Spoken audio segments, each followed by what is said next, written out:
Hi students, now I move on the next topic, that is black soil, right? So in the last video I made you understand about alluvial soil. So now the new topic is black soil. Second, this soil is black in color. अगर हम बात करें इस मिट्टी की, काली मिट्टी बोलते हैं इसे हिंदी में. So black soil is black in color, also known as regur soil, R-E-G-U-R, regur soils. So black soil is ideal for growing cotton and is also known as black cotton soil.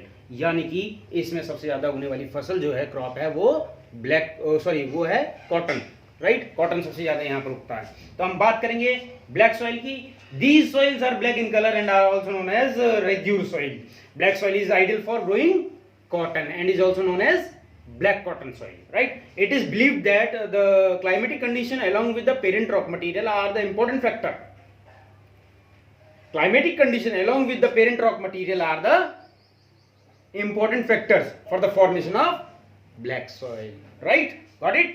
यानी कि जो climatic condition है parent rock के material के साथ का, ये ideal होता है इस ब्लैक सॉइल की फॉर्मेशन के लिए. This type of soil is typical of the Deccan trap basalt region spread over the northwest Deccan Plateau, right? So students, means the climatic condition along with the parent rock, इन दोनों की वजह से they both contributed in development of black soil, right? तो यहाँ पर बात कर रहे थे हम ब्लैक सॉइल की. ब्लैक सॉइल कैसे बना? So this type of soil is typical for Deccan Trap basalt region spread over northwest Deccan Plateau. पूरे डेक्कन प्लेट्यू में फैला हुआ. अब डेक्कन प्लेट्यू का रीजन हम बात करते हैं यहाँ पर. तो इंडिया का मैप में आप देखेंगे, ये तो है आपका peninsular reason which is surrounded by 3 sea, Arabian Sea, Bay of Bengal and Indian Ocean.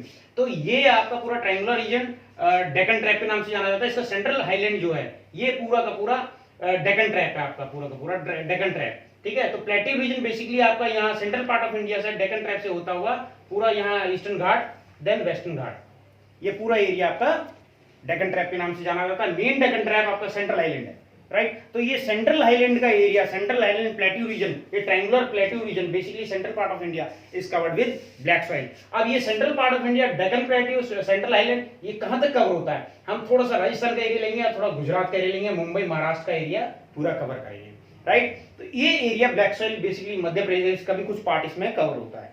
तो Maharashtra, Gujarat, some part of Rajasthan and some part of Madhya Pradesh is covered with black soil. तो ये आपका ब्लैक सॉइल का एरिया है. They cover the plateaus of Maharashtra, Saurashtra and Malwa, Madhya Pradesh and Chhattisgarh. These are the area extend in the north south east direction along with the Godavari and Krishna, यानी कि Godavari and Krishna valleys तक ये black soil पाई जाती है, राइट?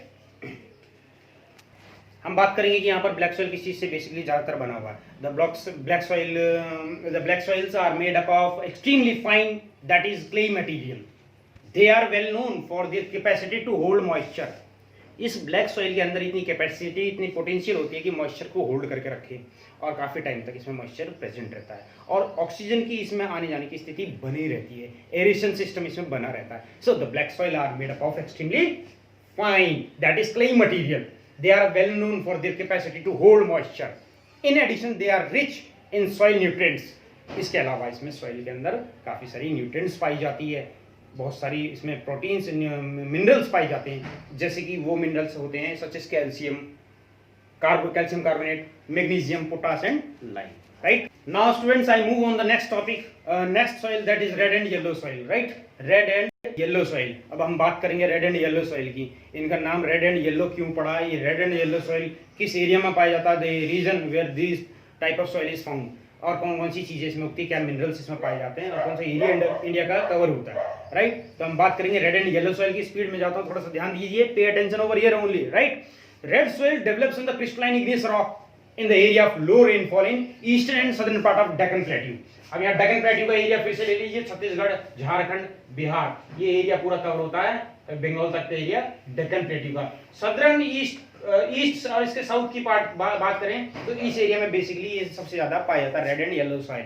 और इसके अलावा थोड़ा सा साउथ में भी पाया जाता है, उड़ीसा की तरफ भी देखें हम, ये रेड एंड येलो सॉइल मिलेगी हमको. तो हम बात करते हैं red yellow. Red soil develops on crystal igneous rock. यहाँ पर क्रिस्टल इग्नियस रॉक की बात बताई मैंने. क्रिस्टल इग्नियस रॉक क्या है? बेसिकली जो हमारे इंडिया, जो हमारी लैंड फॉर्म्स हैं, इसमें सबसे पहले जो लेयर पाई जाती है इग्नियस रॉक की पाई जाती है. इग्नियस मींस फायर, जो लावा निकल के आया, जो मोल्टन मैग्मा निकल के आया बाहर, लावा में कन्वर्ट हुआ, वो लावा लेड कूल डाउन हुई, कन्वर्ट इनटू इग्नियस रॉक में. तो इग्नियस रॉक से डगन ट्रैप बना आपका। डगन ट्रैप उड़ीसा तक फैला पूरा का पूरा, Chhattisgarh, southern part of middle Ganga plain also. हम बात करें पिटमेंट जोन, जो पिटमेंट जोन है आपका गंगा प्लेन का, यानी कि शिवालिक रेंज की फुटिल से पिटमेंट जोन स्टार्ट हो जाता है, तो वो ढलान जो स्लोप डाउनवर्ड्स है वो एरिया तक पूरा का पूरा आपका रेड सॉइल से फैला हुआ है। अब ये रेड सॉइल बनी क्यों, इसका नाम रेड सॉइल क्यों है? छोटा सा टॉपिक आपके एनसीईआरटी की बुक में अगर आप ध्यान से देखें तो इस टॉपिक के बारे में आप जान सकते हैं कि रेड एंड येलो सॉइल कैसा है। Basically yellow and red soil are also found in the parts of Orissa, Chhattisgarh, southern part of middle Ganga plain and along with the piedmont zone of western Ghat. अब वेस्टर्न घाट की बात करें हम, वेस्टर्न की eastern घाट है, ये वेस्टर्न घाट है। इस वेस्टर्न घाट के फुटहिल्स की तरफ से पिटमेंट जोन स्टार्ट हो जाता है, यानी स्लोपिंग डाउनवर्ड्स, तो वो एरिया का पूरा पूरा आपका रेड एंड येलो सॉइल में नजर आता है, right. These soils develop a reddish color। अब बात आती है इसमें रेड और येलो सॉइल कैसा आया, कलर कैसा आया। तो these soils basically develop in reddish color। reddish means little bit red and brown color, right। तो ये reddish color क्या किस वजह से आया?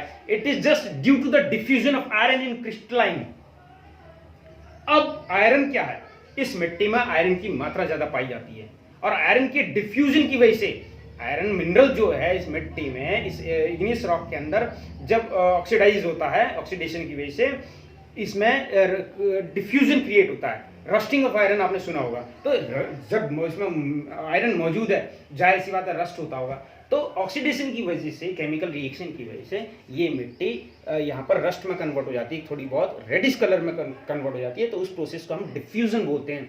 सो these soils develop a reddish colour due to the diffusion of iron in crystalline and metamorphic rock. Crystalline, igneous rock and metamorphic rock में ये diffusion होता है आयरन का, क्योंकि आयरन इसमें मौजूद है, तो इसकी वजह से रेडिश कलर में नजर आता है, तो इसे हम बोलते हैं रेड सॉइल।